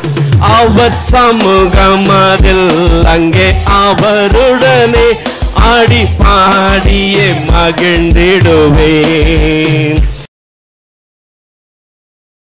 அங்கே அவருடனே ஆடி பாடியே மகிழ்ந்திடுவேன். ஆனந்தமே பரமானந்தமே இது மாபெரும் பாக்கியமே. அல்லேலூயா. ஆனந்தமே பரமானந்தமே இது மாபெரும் பாக்கியமே. இந்த பார்தளத்தின் சொந்தக்காரரவர் எந்த உள்ளத்தின் சொந்தமானார். இந்த பார்தளத்தின் சொந்தக்காரரவர் எந்த உள்ளத்தின் சொந்தமானார். அல்லேலூயா. மற்றவர்களுக்கு பிரசங்கம் பண்ணுகிற நாம் தானே என்ன ஆகக்கூடாது? ஆகாதவனா ஆகக்கூடாது. அல்லேலூயா. 2024 முடிய போகுது. 2025 போக போகிறோம். 2125 ஒரு நாள் வரப்போகுது. எத்தனை பேர் இருக்க போறீங்க? குழந்தைங்க முத கொண்டு ஒருத்தரும் இருக்க போதில்லை. கன்ஃபார்ம் நம்ம எல்லாரும் போயிட போறோம். ஆனால் அவர் வர்ற நாள் ஒரு நாள் வரப்போகுது. நாம் எல்லாரும் அவரை சந்திக்க போகிறோம். நம்மள ஒருவர் என்ன ஆகக்கூடாதான்? ஆகாதவர்களாம் ஆகக்கூடாதுன்னு சொல்லி நாம் நம்முடைய சரீரத்தை ஒடுக்கி கீழ்ப்படுத்துகிறவர்களாக இருக்கணும். இதில் ஒரே ஒரு சத்தியத்தை மட்டும் சேர்த்து சொல்லிட்டு போயிடுறேன். நாம் நம்மள குறைகள் இருக்குன்னு சொல்லி குறைகளை அறிக்கையிட்டு ஆண்டவர் இடத்துல அதை செப்பனிடணும், கரெக்ட் பண்ணணும்னு சொல்லி எவ்வளவு முயற்சி செய்தாலும் குறையே இல்லாத ஒரு நிலையை நம்மால் அடையவே முடியாது. எபேசியர் 4வது அதிகாரம் 11-12 வசனங்களில் இப்படி இருக்கு. கிறிஸ்துவின் நிறைவான வளர்ச்சிக்கு தக்க பூரண புருஷராகும் வரைக்கும் பரிசுத்தவான்கள் என்ன செய்யணுமா? சீர் பொருந்தணும்னு வசனம் சொல்லுது. ஸோ சீர் இல்லாத நிலை நம்ம மத்தியில் இருக்கு. நாம் என்ன செய்கிறோம்? அதை சீர் பொருத்துறதுக்காக முயற்சி செய்கிறோம். எந்த அளவுக்கு சீர் பொருத்துறதுக்கு முயற்சி செய்கிறோம்? கிறிஸ்துவனுடைய நிறைவான வளர்ச்சி அந்த லெவல் வர வரைக்கும் நம்ம முயற்சி செய்கிறோம். ஆனால் நம்மளால் ஒரு நாளும் அதை அடைய முடியாது. அப்போ கிறிஸ்து வரும்போது குறைவுள்ள நம்ம என்னன்னு செய்வார்? இதுதான் பிசாசு நமக்கு சொல்ற காரியம். உன்னிடத்துல இந்த குறை இருக்கு, உன்னிடத்துல இந்த குறை இருக்கு, உன்னிடத்துல இந்த குறை இருக்குன்னு. அதனால விசுவாசத்தை விட்டு பின்வாங்கி போனவங்க ஏராளமான பேர் இருக்கிறாங்க. நாம் அதுக்கு இடம் கொடுக்க கூடாது. அதுக்கு இடம் கொடுக்க கூடாது. பேதுரு அழகா சொல்லுகிறார். 1 பேதுருவின் புஸ்தகம் 1வது அதிகாரம் 13வது வசனம். 1 பேதுரு 1:13. ஆகையால் நீங்கள் உங்கள் மனதின் அறையை கட்டிக்கொண்டு தெளிந்த புத்தி உள்ளவர்களாக இருந்து கிறிஸ்து இயேசு வெளிப்படும் போது உங்களுக்கு அளிக்கப்படும். கிறிஸ்து இயேசு வெளிப்படும் போது நியாய தீர்ப்பு அளிப்பார்னு தெரியும். ஆனால் இந்த வசனம் என்ன சொல்லுது? அவர் வெளிப்படும் போது என்ன கொடுப்பாராம்? கிருபை கொடுக்க போகிறார்னு வசனம் சொல்லுது. அவர் வெளிப்படும் போது அளிக்கப்படும் கிருபை மேல் பூரண நம்பிக்கை உள்ளவர்களாயிருங்க.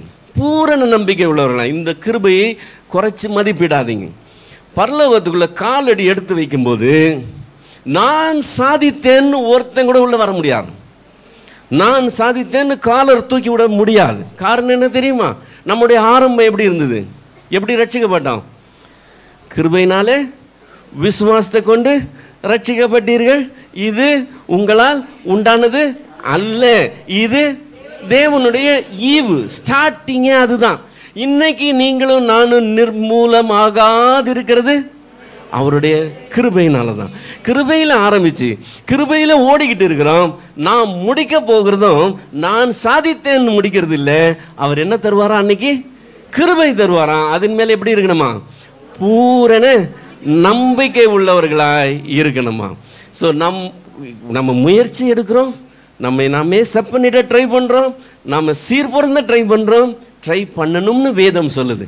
ஆனால் குறை இருந்துச்சுன்னு சொன்னால், நம்ம மறிக்கிற அன்னைக்கு குறை இருந்ததுன்னு சொன்னால், நம்ம கர்த்தரை சந்திக்கும் போது பூரணம் அடையலைன்னா அதுக்கு அவர் என்ன செய்கிறாரா? கிருபை கொடுக்குறாரா. அந்த கிருபை மேலே எப்படி இருக்கணுமா? பூரண நம்பிக்கை உள்ளவர்களாக இருக்கணும். எபிரேயருக்கு எழுதும்போது எபிரேயர் 3வது அதிகாரம் 14வது வசனம். எபிரேயர் 3:14, நாம் ஆரம்பத்தில் கொண்ட நம்பிக்கையை முடிவு பரியந்தம் உறுதியாய் பற்றி கொண்டிருப்போமாகில் கிறிஸ்துவனிடத்தில் பங்குள்ளவர்களாக இருப்போம்னு சொல்லி, இந்த கிருபையின் மேலே பூரண நம்பிக்கை இருக்கு. பார்த்தீங்களா?